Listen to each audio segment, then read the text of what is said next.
जय श्री राम भक्तजनों। आज से हम रामचरितमानस शुरू कर रहे हैं। कल तक हमने भागवत महापुराण किया था और भागवत का समापन किया था। रामचरितमानस में हम आपको राम जी के चरित्र के बारे में बताएंगे। आप सबको भक्तजनों पता ही है। और रामचरितमानस में 8 कांड है। बालकांड, अयोध्या कांड, अरण्यकांड, किष्किंधा और सुंदरकांड, लंका कांड, उत्तरकांड और लवकुश कांड। सारे कांड बताएंगे। बाल कांड में भगवान की बाल लीलाओं के बारे में बताया है। तो भगवान की सबसे पहले कथा शुरू करने से पहले सबसे पहले भगवान का हम गणेश जी को हाथ जोड़कर प्रणाम करते हैं कि हे गणेश जी, हमारी कथा संपूर्ण निर्विघ्न संपूर्ण हो, इसमें कोई बाधा ना आए। सबसे पहले गणेश जी की वंदना करते हुए, फिर भोले बाबा और पार्वती माता की वंदना करते हुए, फिर विष्णु भगवान और लक्ष्मी जी की वंदना करते हुए हाथ जोड़कर 36 करोड़ देवी देवताओं को हम प्रणाम करते हैं कि प्रभु, हमने जो ये बीड़ा उठाया है, इसको आप पार लगाएं और हमें भी इस संसार से पार लगाना। और हम महामंत्र बताते हैं। श्री राम नाम का जो महामंत्र है, राम रामेति रमेति रमे रामे मनोहर में सहस्त्र नाम ततुल्यम राम नाम वरानने।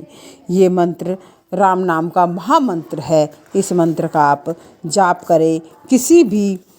कोई भी मुसीबत हो तो आप इस मंत्र का जाप कर सकते हैं।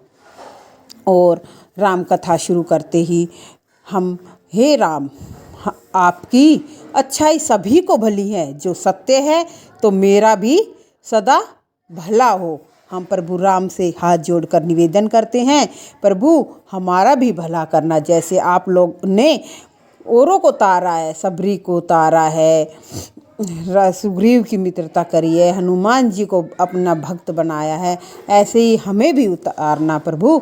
इस भांति अपने गुण दोष कहकर फिर हम आपको अपना मस्तक नवाकर जो हमारे गुण हैं उन दोष को ख़त्म करना और अपना मस्तक नवाते हैं आपके सामने। श्री रामचंद्र का निर्मल यश का वर्णन करते हैं, जिसके सुनने से कलयुग के सब पाप नष्ट हो जाते हैं।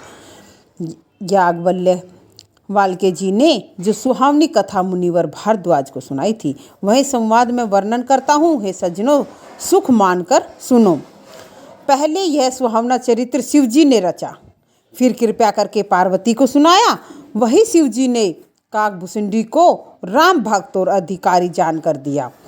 काकभूषुंडी जी ने याज्ञवल्क्य मुनि ने पाया, फिर याज्ञवल्क्य जी ने भारद्वाज के सामने वर्णन किया। ये वो श्रोता और वक्ता समदर्शी हैं और श्री हरि के चरित्रों को जानते हैं और तीनों कालों को अपने ज्ञान से हथेली पर धरे हुए आंवले के समान जानते हैं। और भी जो चतुर हरि भक्त हैं, वे इसको अनेक प्रकार से कहते, सुनते और समझते हैं।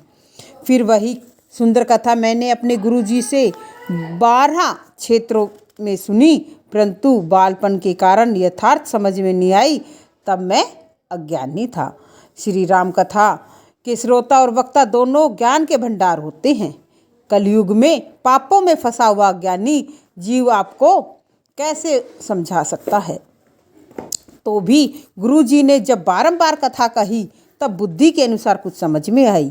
वही मैं काव्य में रचूंगा, जिसके मेरे मन को संतोष हो जाएगा। जैसा कुछ बुद्धि ज्ञान का बल मुझ में है, उसी प्रकार हृदय में हरि प्रेरणा से कहूँगी। मैं अपने संदेश और अज्ञान को, भ्रम को हरने वाली कथा कहती हूँ, जो संसार रूपी नदी के लिए नौका है। राम कथा पंडितों को शांतिदायक, जब मनुष्य को आनंददायक तथा कलयुग के पापों को दूर करती है। राम कथा कलयुग रूपी सर्प और को मोरनी और ज्ञान रूपी अग्नि के बढ़ाने का मथनी के समान है।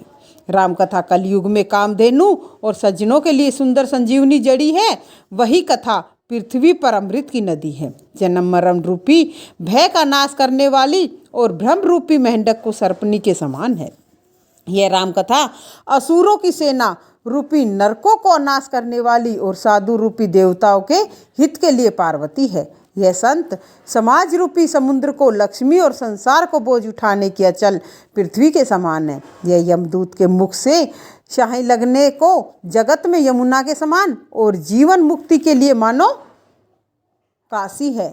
शिव जी को नर्मदा के समान प्यारी है और सिद्धियों तथा संपदाओं की राशि है। भक्तजनों, आज हम सिर्फ आपको राम कथा की महिमा का वर्णन बता रहे हैं। 2 दिन तो कथा की महिमा का वर्णन बताएंगे कि इस कथा से सुनने से क्या फल मिलता है और ये कथा किसने सुनी, कब सुनी। राम को पवित्र तुलसी के समान प्रिय है और तुलसीदास को हृदय से हितैषी हुलसी के समान है और सद्गुणी देवताओं को माता अदितिशी और श्री राम जी की भक्ति और प्रेम की सीमा सी है। तुलसीदास जी कहते हैं कि राम कथा मंदाकिनी नदी है, शुद्ध चित्रकूट है और सुंदर स्नेह ही श्री राम सीता जी के विहार का वन है। रामचरित सुंदर चिंतामणि है जो संतों की सद्बुद्धि रूपी स्त्री के लिए सुंदर श्रृंगार है। श्री राम जी के गुण जगत के मंगलकारी और मुक्ति, धन, धर्म और परम धाम के देने वाले हैं। ज्ञान, वैराग्य और योग के लिए सद्गुरु हैं। भयंकर भव व्याधि को अश्विनी कुमार है और सीताराम जी के प्रति प्रेम उत्पन्न करने को माता पिता है और यह सब व्रत, धर्म और नेम के मूल हैं। इस प्रकार तुलसीदास जी राम जी की महिमा का गुणगान करते हुए बताते हैं और ज्ञान, वैराग्य और योग के लिए सद्गुरु हैं। भयंकर भय व्याधि और अश्विनी कुमार है। सीता राम जी के प्रति प्रेम उत्पन्न करने को माता पिता है। यह सब व्रत, धर्म और नेम के मूल है। पाप, संताप और दुख के नाशक परलोक और इस लोक के प्रिय पालक है। ज्ञान रूपी राजाओं के योद्धा मंत्री हैं। लोभ रूपी अपार समुद्र के सोखने को अगस्त्य मुनि है। भक्तों के मन रूपी वन के लिए बादल, काम, क्रोध आदि कलयुग के लिए पाप रूपी हाथियों को सिंह महादेव जी के प्रिय और पूज्य अतिथि हैं। दरिद्रता रूपी अग्नि के लिए कामद मेघ है। विषय रूपी सर्प के विष को मंत्र और महामणि हैं। भाग्य के कुलेखे को मेट देते हैं। मोह रूपी अंधकार को हरने के लिए सूर्य की किरणें और भक्त रूपी ध्यान को पालने के लिए मेघ है। मनोवांछित वस्तु देने को कल्प वृक्ष के समान है। सेवा करने पर हरि हरि के समान सहज ही सुख देने वाले हैं। सुकवियों के मन रूपी सर्दकालीन आकाश में तारागण के समान तथा राम भक्तों के जीवन धन है। सब सत्कर्मों के फल भोगों के समान है। जगत का हित करने के लिए छल रहित साधुओं के समान है। भक्तों के मन रूपी मानसरोवर के हंस हैं और गंगा जी की लहरों के समान पवित्र है। कुमार, कुतर, कुचाल, कलह, कपट, आडंबर और पाखंड रूपी ईंधन को भस्म करने के लिए श्री राम गुण समूह प्रचंड अग्नि के समान है। रामचरित्र चंद्रमा की किरणें के समान और सबको सुख देने वाले हैं। परंतु कुमुद व चकोर रूपी सज्जनों को तो विशेष हित करो और बड़े लाभदायक है। जिस भांति पार्वती जी ने प्रसन्न किए, जिस विधि से महादेव जी ने विस्तार पूर्वक वर्णन किया, वे सब कारण में विचित्र कथा की रचना करके गाकर कहूँगा। जिन्होंने यह कथा नहीं सुनी, ये सुनकर अचरज न करे। जो ज्ञानी पुरुष इस अद्भुत कथा को सुनते हैं, वे जानकर अचरज नहीं करते हैं। संसार में राम कथा अनंत है, ऐसा विश्वास उसके मन में रहता है। अनेक प्रकार के राम के अवतार हुए और रामायण भी 100 करोड़ तथा पार है। कल्प भेद के अनुसार श्री हरि के सुहावने चरित्र और मुनीश्वरों के ने अनेक प्रकार से वर्णन किए। मन में ऐसा विचारक संदेह न कीजिए और आदर सहित प्रेम से कथा सुनिए। श्री राम अनंत और अनेक गुण भी अनंत हैं। इसी से राम कथा का विस्तार असीम है। सुनकर वे लोग आश्चर्य नहीं मानेंगे जिनके विचार शुद्ध हैं। इस प्रकार सब संदेह दूर कर गुरु चरणों की रज को सिर पर धारण कर फिर सभी विनती हाथ जोड़कर करते हैं, जिसे कथा रचना में दोष न आवे। अब मैं आदर सहित शिव जी को मस्तक नवाकर राम जी के निर्मल गुणों की कथा कहती हूँ। श्री हरि भगवान के चरणों में शीश नवाकर मैं कथा प्रारंभ करती हूँ। चैत मास की 9वीं तिथि मंगलवार को अयोध्यापुरी में यह रामचरित्र प्रकाशित हुई और जिस दिन श्री राम जी का जन्म हुआ, वेदों में कहा है कि उसी दिन सब तीर्थ वहाँ चले आते हैं। असुर, नाग, पक्षी, नर, मुनि, देवता आकर श्री रामचंद्र जी की सेवा करते हैं। भक्तजन बड़े उत्साह मनाते हैं और श्री राम जी का गुणगान करते हैं। सज्जनों के झुंड सरयू के पवित्र जल में स्नान करते हैं। हृदय में सुंदर श्याम श्री राम जी का ध्यान कर राम राम जपते हैं। दर्शन, स्पर्श, स्नान, जलपान करने से सरयू पाप हर लेती है, ऐसा वेद पुराण कहते हैं। इस पवित्र नदी की भारी महिमा निर्मल बुद्धि शारदा भी नहीं कह सकती। राम धाम को देने वाली सुहावनी अयोध्यापुरी पवित्र तथा सब लोकों में प्रसिद्ध है। 4 प्रकार के अनंत जीव जगत हैं। अवधपुरी में शरीर छोड़ने से उन्हें जन्म मरण का दुख नहीं होता है। पुरी को सब प्रकार से मनोहर, संपूर्ण, सिद्धि की दाता, मंगल की खान जानकर मैंने इस सुंदर राम कथा को आरंभ किया है, जिसके सुनने से काम, मद, दंभ आदि दोष नष्ट हो जाते हैं। इसका नाम रामचरितमानस है। इसको कानों से सुनते ही शांति मिलती है। मन रूपी हाथी विषय रूप दावानल में जल रहा है, यदि वह मानस सरोवर में आ पड़े तो सुखी हो जाए। इस मुनि भावन, सुहावन और पवित्र रामचरितमानस को शिवजी ने रचा है, जो तीनों प्रकार के दोष, दुख और दरिद्र को दूर करने वाला है और कलयुग के पापों को नाश करने वाला है। शिवजी ने रचकर इसे अपने मन में रखा, फिर सुसमय पाकर पार्वती से कहा। इसी कारण शिवजी ने अपने हृदय में विचार कर प्रसन्नतापूर्वक रामचरितमानस ऐसा सुंदर नाम रखा। वही सुखदायिनी सुहावनी कथा मैं कहता हूँ। हे सज्जनों, आदर के साथ मन लगाकर सुनना। रामचरितमानस जैसा जिस प्रकार बना है अथवा इसका प्रचार जिस कारण हुआ है, अब वही कथा श्री शिव पार्वती का स्मरण करके मैं कहती हूँ। श्री शिवजी की कृपा से हृदय में सुमति का प्रकाश हुआ, जिससे मैं रामचरितमानस का कवि हुआ। बुद्धि के अनुसार मैं इसे मनोहर बनाता हूँ। सज्जन इसे ध्यान से सुनकर सुधार लेंगे। निर्मल बुद्धि पृथ्वी तल है, हृदय गहराई है, वेद पुराण समुंदर है, साधु लोग बादल हैं। वे रामचरित्र रूपी सुंदर, मीठे और मंगलकारी जल की वर्षा करते हैं। श्री राम जी का सगुण लीला वर्णन ही स्वच्छता है, जो मल को नाश करती है, और प्रेम जिसका वर्णन नहीं किया जा सकता। वही जल की मधुरता और सुशीलता है। वह जल पुण्य रूपी धानों के हितकारी होता है। वही रामचंद्र जी के भक्तों का जीवन है, और वह पवित्र जल बुद्धि रूपनी पृथ्वी पर बरसा और इकट्ठा होकर कानों में मार्ग से भी चला, फिर सुंदर मानस रूपी शरद ऋतु को पाकर और पुराना होकर सुखदायक हो गया। बहुत सुंदर 4 संवाद और जो बुद्धि से विचार कर रचे हैं, वे ही इस पवित्र सुंदर सरोवर में 4 सुहावने घाट हैं। कथा के 7 कांड ही 7 पीढ़ियां हैं, जिनको ज्ञान रूपी नेत्रों से देखते ही मन प्रसन्न हो जाता है, और श्री राम जी की गुणातीत और अपार महिमा का वर्णन ही श्रेष्ठ जल की गहराई है। श्री सीताराम जी का यश ही अमृत के समान है। उपमा ये मनोहर तरंगों का विलास है, और सुंदर चौपाइयाँ घनी कमल की बेलें हैं। युक्तियाँ उज्जवल मोती की सुंदर सीपी हैं। सुंदर छंद, सोरठा और दोहा अनेक रंग वाले कमलों के समूह शोभायान हैं। अनुपम सुंदर भाव एवं अच्छी भाषा, पुष्प, रज, मकरंद और सुगंध है। पुण्यात्मा भक्तजनों के समूह सुंदर भोरों के झुंड है। ज्ञान, वैराग्य, विचार ये हंस हैं। ध्वनि, कथन, शक्ति, गुण और जाति अनेक प्रकार की मनोहर मछलियाँ हैं। धर्म, अर्थ, काम, मोक्ष ये चारों ज्ञान और विज्ञान, विचार, नव, यश, जप, योग, वैराग्य ये सुंदर सरोवर के जलचर है। मैं इन सबका वर्णन करूँगा। पुण्य आत्मा साधुजनों के नाम और गुणों का ज्ञान ही विचित्र जल पक्षी है। संत जनों की सभा ही सरोवर के चारों ओर लगी हुई अमर छाई और श्रद्धा की बसंत ऋतु है। नाना प्रकार की भक्ति का वर्णन, क्षमा, दया, दम ही लताओं की चदोवे हैं। संयम और नियम की ही फूल हैं। ज्ञान फल है। श्री हरि के चरणों में प्रेम होना ही रस है। यही वेदों ने कहा है। और जो भी अनेक कथाएं और प्रसंग हैं, वे तोता, कोयल आदि अनेक रंगों के पक्षी हैं। कथा में जो रोमांच होता है, वह बगिया, बाग, वन है। वह सुख, सुंदर समुंदर, पक्षियों का विहार है। सुंदर मन रूपी माला स्नेह रूपी जल से सुंदर नेत्रों द्वारा उसे सींचता है। जो इस चरित्र को ध्यान पूर्वक गाते हैं, वे सरोवर के चतुर रखवाले हैं। जो नर नारी इस कथा को आदर के साथ सदैव सुनते हैं, वे ही देवताओं में श्रेष्ठ इस मानस के अधिकारी हैं।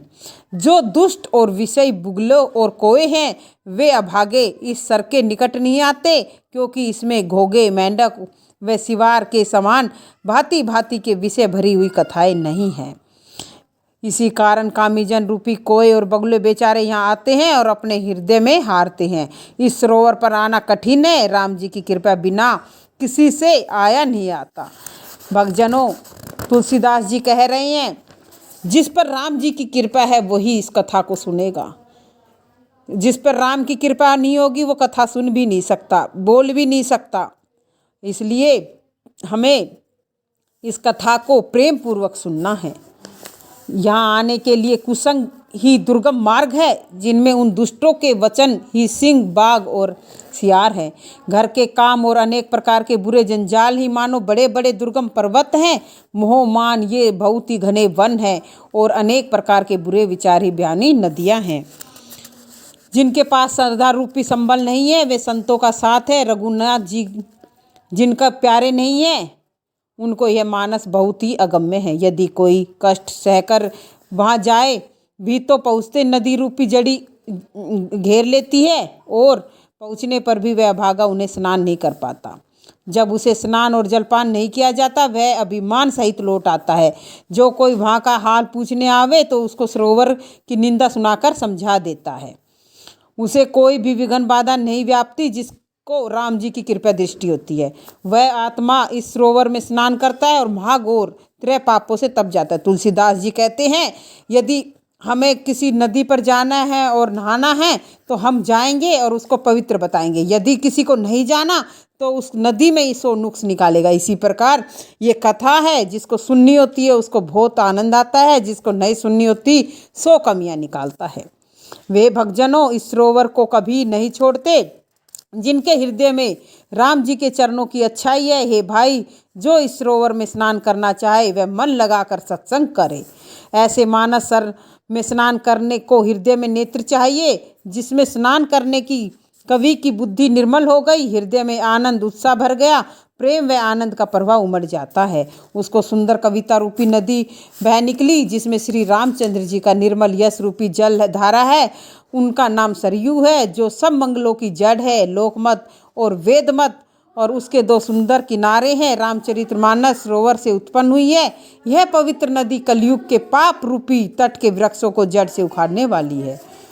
राम भक्ति रूपी गंगा जी के निर्मल यश वाली सुहावनी सरयू जाकर मिली। छोटे भाई सहित राम जी के युद्ध का पवित्र यश मानो उसमें सुहावना सोनभद्र नामक बड़ा नद आकर मिला है। दोनों के बीच में गंगा जी की धारा ऐसी शोभित है जैसे ज्ञान और वैराग्य के साथ भक्ति है। तीनों तापों को बह देने वाली तीन मुंह वाली नदी श्री राम स्वरूप समुद्र की ओर चली। मानस की जड़ ऐसे सरयू गंगा जी में जाकर मिली। इसी हेतु श्रोता सज्जनों के हृदय को पवित्र कर देगी। इसके बीच दो में जो विचित्र कथाएं हैं वहीं इसमें दो किनारे के वन और बाग हैं।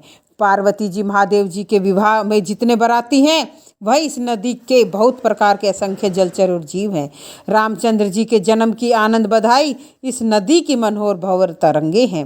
राम जी आदि चारों भाइयों के बाल चरित्र इसमें बहुत से रंग बिरंगे कमल हैं। राजा दशरथ और उनकी रानियां कुटुंबी लोगों के पुण्य भरे और जल पक्षी हैं। सीता के स्वयंवर की जो मनोहर कथा है सो इस सुहावनी नदी की शोभा छा रही है। इस नदी में अनेक प्रश्न और नावें हैं और इन प्रश्नों के विवेक पूर्ण उत्तर ही मानो चतुर केवट है। कथा सुनकर जो बातचीत आपस में होती है वही मानो इस नदी के यात्री हैं। परशुराम का कोप, तीक्ष्ण धारा, श्री रामचंद्र के श्रेष्ठ वचन ये सुंदर बंधे हुए घाट हैं। भाइयों, श्री रामचंद्र जी के विवाह का जो उत्साह है वही मानो कथा रूपी नदी कि सब सुख देने वाली तरंगे हैं। इसके कहते सुनते हुए लोग प्रसन्न होकर रोमांचित हो जाते हैं। रामचंद्र जी के तिलक निमित्त जो मंगल साज हुआ है वही मानो प्रभ योग समाज जुड़ा है। केकई की कुमति ही मानो इस नदी की में काई है, उसी से घोर विपत्ति आ पड़ी है। इन सब उत्पातों को शांत करने के निमित्त भरत जी का चरित्र ही जप और यज्ञ है। कलयुग के पाप और दुष्टों के अवगुणों का वर्णन जल के मलिन और पक्षी बुगले और कौवे हैं। यह कीर्ति रूपनी नदी 6 ऋतुओं में भरी रहती है। समय पर बहुत सुहावनी और पवित्र हो जाती है। पार्वती और महादेव का विवाह हेमंत ऋतु है। राम जी का सुखदायक जन्म शिशिर ऋतु है।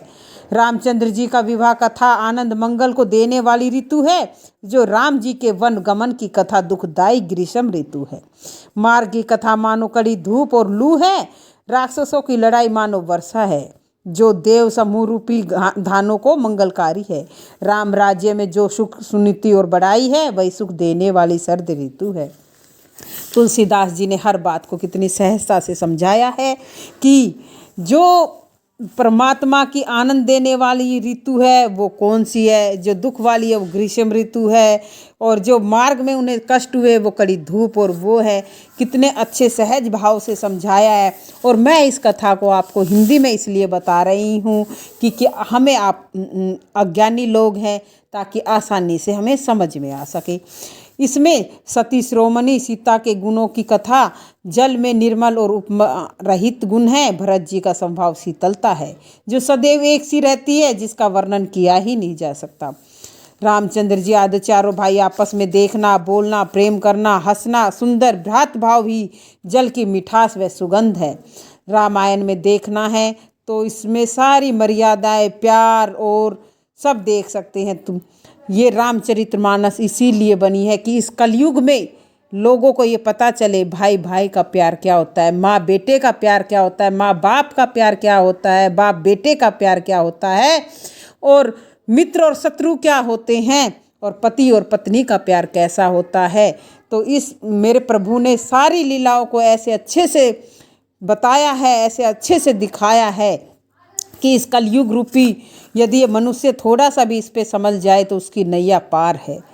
अति प्रीति के साथ मेरी विनती और दीनता ही इस सुंदर जल का हल्कापन और निर्मलता है। इसमें जल का कुछ दोष नहीं है। यह जल अनोखा है, सुनते ही गुण करता है और आशा रूपी प्यास और मन के मैल दूर करता है। यह जल राम जी के सुंदर प्रेम को बढ़ाता है, कलयुग के पापों की गलानी को हरता है। यह जल जन्म मरण के दुखों को दूर करने वाला है और संतोष को भी संतोष देने वाला है। कठिन दुख और दरिद्रता के दोषों को नाश करता है। ये जल काम, क्रोध और अहंकार, मोह को नष्ट करने वाला है। निर्मल ज्ञान और वैराग्य को बढ़ाने वाला है।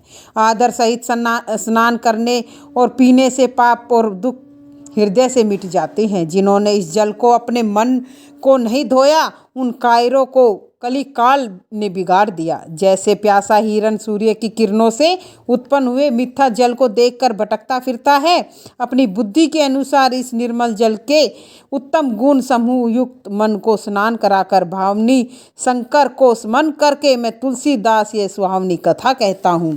बोलो तुलसीदास जी की जय हो। मैं श्री रघुनाथ जी के चरणों को हृदय में धारण कर उनकी प्रसन्नता पाकर दोनों मुनीश्वरों का सुंदर संवाद वर्णन करता हूँ। भक्तजनों, आज हमने आपको बताया कि तुलसीदास जी ने कैसे कैसे किस पात्र को और कैसे उसको सहज रूप से समझाया है, और आगे की कथा हम आपको कल बताएंगे। और दूसरी बात, अयोध्या में राम मंदिर बन रहा है। 22 तारीख को हर घर में दिवाली मनाई जाएगी। 22 जनवरी को हर घर में दिवाली मनाई जाएगी। हर मंदिर को सजाया जाएगा, मंगल गान होंगे, सुंदर कांड होंगे। उससे पहले प्रभु की हमारे ऊपर इतनी बड़ी असीम कृपा हुई है कि हमने रामचरितमानस शुरू कर दी है। और इसी के साथ आप इस समुद्र रूपी सागर में, ज्ञान रूपी सागर में डूबकर प्रभु का आनंद लीजिए। और ये भगवान की बड़ी, मेरे ऊपर तो मैं अपने आप को बहुत सौभाग्यशाली समझती हूँ कि परमात्मा की मेरे ऊपर इतनी बड़ी कृपा हुई है कि मैंने पहले भागवत कथा संवाद सुनाया आप लोगों को, अब रामचरितमानस संवाद सुना रही हूँ। और इसी के साथ जय जय श्री राम, जय जय श्री राम।